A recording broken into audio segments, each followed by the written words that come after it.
The final part of the Lord's Prayer is all about dealing with evil. It's like the prayer starts in the heavenlies with a focus on God the Father, and then it ends in the depths of hell with a focus on the evil one who wants to destroy us and hold us captive. When Jesus says, "Lead us not into temptation," he's inviting us to ask for God's help in the trials that we face. God never tempts us, but he may allow us to be tested. Testing and temptation, it's the same word in the Bible. They're types of trial, and trials show us and grow us. In other words, they show what our true character really is. Character is revealed under pressure. But they also grow our character in one direction or another. God tests us, hoping that we will pass so that we become more of who he's made us to be, our best selves. But Satan tempts us, hoping we will fail so he can make us less than who we're supposed to be.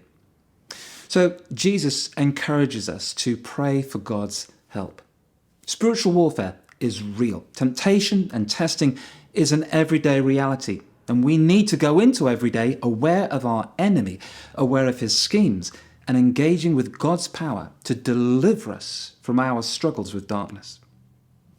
Take time in your prayer to think about what is going to happen in your day.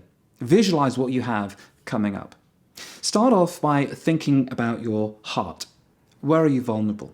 What temptations do you most struggle with? What addictions, brokenness, negative thought patterns, unhealthy behaviors do you need to be delivered from? Bring God in on it. Pray and ask for his help. Then widen the circle and start thinking about your relationships. Who do you struggle with? Is there someone that brings out the worst in you? Someone that draws you into being less than your best self? Pray about that relationship. Ask for God's protection. Pray that the Spirit is the most influential person in your life.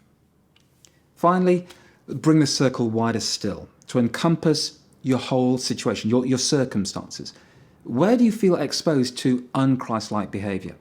Is your work environment toxic? Do you find yourself in places where you end up giving into sin, doing things that you end up regretting? The answer isn't necessarily to avoid challenging environments. That's impossible.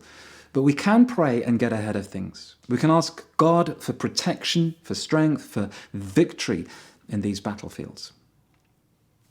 Praying through these simple disciplines, adoration, intercession, petition, confession, and warfare, praying each of these every day, even for a couple of minutes each, will make us more and more like Jesus and grow our prayer life like never before.